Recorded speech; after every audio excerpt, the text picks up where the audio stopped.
ابی وقاص رضی اللہ تعالی عنہ خود فرماتے ہیں کہ میری ماں جو ہے اسلام لانے پہ مجھے بڑا کوستی تھی، گالیاں نکالتی تھی اور مجھے کہتی تھی کہ واپس پلٹ آؤ۔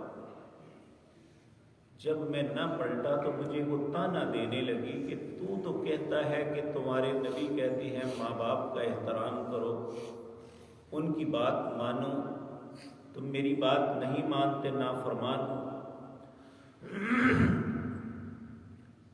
تو ماں نے آخر کیا کیا کہ اس نے کہا کہ میں اس وقت تک کچھ کھاؤں پیوں گی نہیں جب تک تم اپنے دین کو نہیں چھوڑو گے،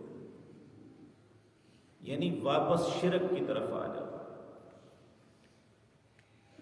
اتنا معاملہ بڑا کہ وہ بے ہوش ہو گئی۔ ان کے بھائی، ایک حضرت سعد بن ابی وقاص کے بھائی نے اپنی ماں کو پانی پلایا۔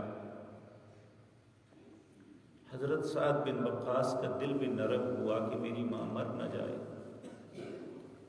تو اس وقت اللہ رب العزت نے یہ آیتیں نازل فرمائی، کہا وَوَصَّيْنَا الْإِنسَانَ بِوَالِدَيْهِ حُسْنًا، ہم نے وصیت کی ہے کہ والدین کے ساتھ اچھا سلوک کرنا ہے، اس میں کوئی شک نہیں۔ لیکن وَإِنْ جَاهَدَاكَ لِتُشْرِكَ بِي مَا لَيْسَ لَكَ بِهِ عِلْمٌ فَلَا تُطِعْهُمَا، اگر وہ تمہیں شرک کی طرف آمادہ کریں کہ جس کا تمہیں علم نہیں، یعنی شرک کی کوئی دلیل نہیں ہے، اللہ کے ساتھ کسی کو شریک بنانا اس کی کوئی دلیل نہیں، کسی اور کو پکارنا اس کی کوئی دلیل نہیں، کسی اور کو اپنا سب کچھ سمجھنا اس کی کوئی دلیل نہیں۔ تو کہا جب ماں باپ تمہیں شرک کی طرف بلائیں تو فلا تطیعہما، پھر ان کی بات نہیں ماننی۔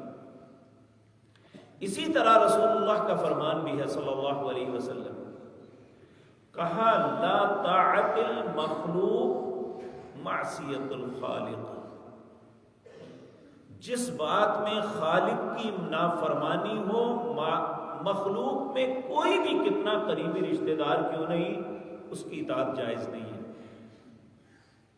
تو یہاں اللہ فرما رہے ہیں میں حکم دے رہا ہوں کہ ماں باپ کی اطاعت کرنی ہے، ان کے ساتھ اچھا سلوک کرنا ہے، لیکن وَإِنْ جَاهَدَاكَ لِتُشْرِكَ بِي مَا لَيْسَ لَكَ بِهِ عِلْمٌ فَلَا تُطِعْهُمَا، اگر وہ تمہیں شرک کا حکم دے کہ واپس شرک کی طرف آ جاؤ تو پھر ان کی اطاعت نہیں کرنی۔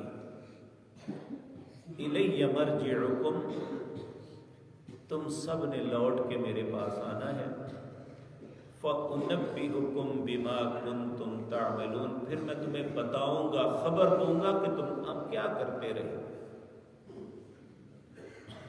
اس لیے ہر بات میں ماں باپ کی اطاعت ہے، لیکن اللہ کے ساتھ شرک میں نہیں، اللہ کی نافرمانی میں نہیں۔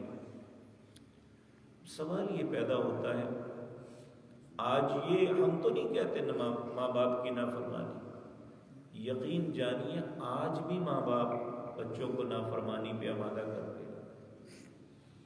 میں نے اپنی زندگی میں کئی نوجوان ایسے دیکھے ہیں جو رو رہے تھے کہ میں نے سنت سمجھ کے داڑھی رکھی ہے، میرے ماں باپ میری مخالفت کرتے ہیں کہ داڑھی کٹا دیں، ہم نے تمہاری شادی کرنی ہے، ہم نے فلاں کرنا ہے، مجبور کرتے ہیں۔ کتنی بیٹیاں ہیں جو پردہ کرنا چاہتی ہیں، ماں نہیں کرنے دیتی۔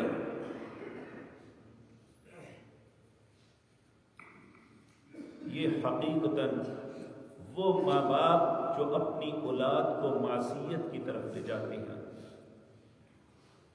یہ خود جہنم کما رہے ہیں۔ بلکہ کئی دفعہ ایسا ہوا کہ کہتا ہے میں نے میرے والد فلاں محکمے میں بہت بڑے آفیسر ہیں، اسی مسجد میں ایک نمازی نوجوان کہنے لگا میں نے انہیں کہا مجھے حرام نہیں چاہیے، آپ رشوت نہ لیا کریں، لیکن اس بے شرم کو شرم نہیں آئی۔ بچے نے گھر سے کھانا چھوڑ دیا لیکن اسے حیا نہیں آئی۔ اس نے حرام خوری کو ترک نہیں کیا. تو بعض اوقات جب والدین کسی ایسی بات کا حکم کریں جس میں ماں باپ اللہ کی نافرمانی ہوتی ہو تو لا طاعت المخلوق، پھر مخلوق کی اطاعت جائز نہیں ہے. تو اللہ رب العزت فرماتے ہیں والذین آمنوا وعملوا الصالحات. دیکھیں فطرتی بات ہے کہ انسان کو اپنے رشتوں پہ ناز بھی ہوتا ہے اور ان کے ساتھ پیار بھی ہوتا ہے. کوئی نہیں چاہتا میں اپنے ماں باپ سے الگ ہو جاؤں، کوئی نہیں چاہتا میں اپنے بہن بھائیوں سے الگ ہو جاؤں. لیکن اسلام کہتا ہے کہ جب تمہارے بھائی تمہارے والدین کفر پہ ہیں تو تمہارا ان کے ساتھ کوئی تعلق نہیں. تو پھر تعلق ہے کس سے؟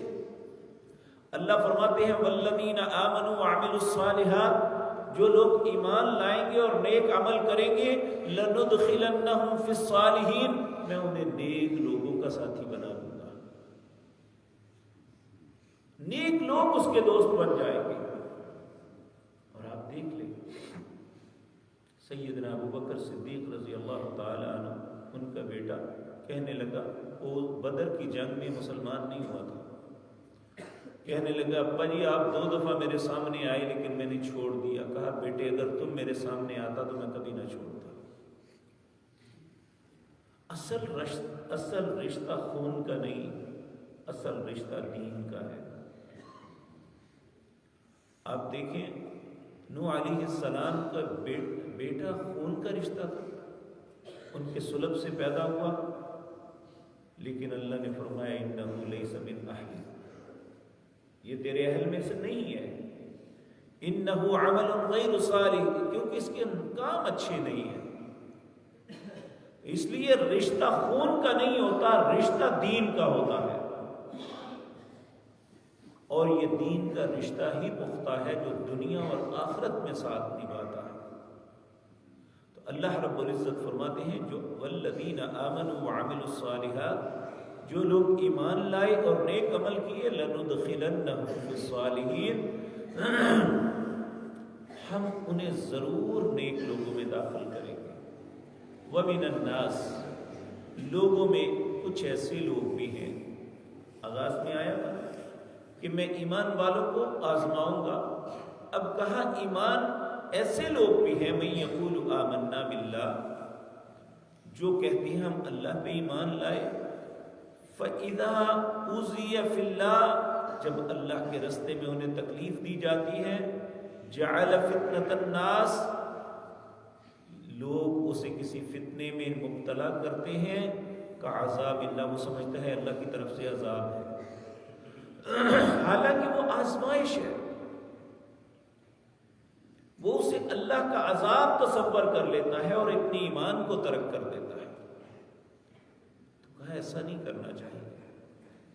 اس آزمائش نے تو ختم ہو جانا ہے، لیکن جس آزمائش میں وہ آزمائش ڈالنے والا کر رہا ہے، یعنی کافر جو ظلم کر رہا ہے، اس کو جو آئے گی وہ کبھی ختم نہیں ہوگی. یہ تو موت تک ہی ہے نا، اس کے بعد ختم، پھر اللہ نے انعامات دینے ہیں. لیکن جو ظلم کرنے والا ہے اس کی سزا کبھی ختم نہیں ہوگی. وَلَئِنْ جَاءَ نَصْرٌ مِّن رَّبِّكَ، جب اللہ کی طرف سے کوئی مدد آتی ہے، لَيَقُولُنَّ إِنَّا كُنَّا مَعَكُمْ، کہتے ہیں ہم تو تمہارے ساتھ تھے. تکلیف آئے تو بھاگ جاتے ہیں، اور جب آسانی ملے تو کہتے ہیں ہم تو تمہارے ساتھ ہی ہیں. ایسا تماشا کرنے والے ساری دنیا میں ہمیشہ ہر زمانے میں لوگ رہے ہیں کہ اسلام کے ساتھ اتنی دیر جتنی دیر مفاد ملا ہے. جب مفاد نہیں تو اسلام کیا اور ہم کیا. العیاذ باللہ، ایسی خباثت سے اللہ ہمیں محفوظ رکھے. تو اللہ رب العزت فرماتے ہیں اولیس اللہ بأعلم بما فی صدور العالمین، کیا تم نہیں جانتے کہ اللہ بہت زیادہ جانتا ہے جو تمہارے سینوں کے اندر ہے اے جہان والوں. یعنی دنیا جہان کے جتنے لوگ ہیں ان کے سینوں کے اندر جو ہے نا ایک ہوتا ہے انسان ظاہر کرتا ہے بات کو، ایک ہوتا ہے اپنے سینے میں چھپاتا ہے۔ اور میں اور آپ ایک دوسرے کے ظاہر کو جانتے ہیں، ہمیں اس کے من میں کیا ہے کسی کو علم نہیں، لیکن اللہ کہتے ہیں کہ اَوَلَيْسَ اللَّهُ بِأَعْلَمَ بِمَا فِي صُدُورِ الْعَالَمِينَ، کیا تم یہ بات نہیں جانتے کہ دنیا کے سارے لوگوں کے سینوں میں جو کچھ ہے اللہ وہ سب کچھ جانتے ہیں۔ وَلَيَعْلَمَنَّ اللَّهُ الَّذِينَ آمَنُوا وَلَيَعْلَمَنَّ الْمُنَافِقِينَ، یاد رکھو جو ایماندار ہیں اللہ ان کو بھی جانتا ہے، اور منافق ہیں اللہ ان کو بھی جانتا ہے۔ اور منافق جو ہوتا ہے، یہ بات یاد رکھیں، وہ اپنی نفاق کو چھپانے کے لیے بظاہر اپنے آپ کو بڑا اچھا بنا کے پیش کرتا ہے۔ عبداللہ بن ابی بن سلول تھا نا،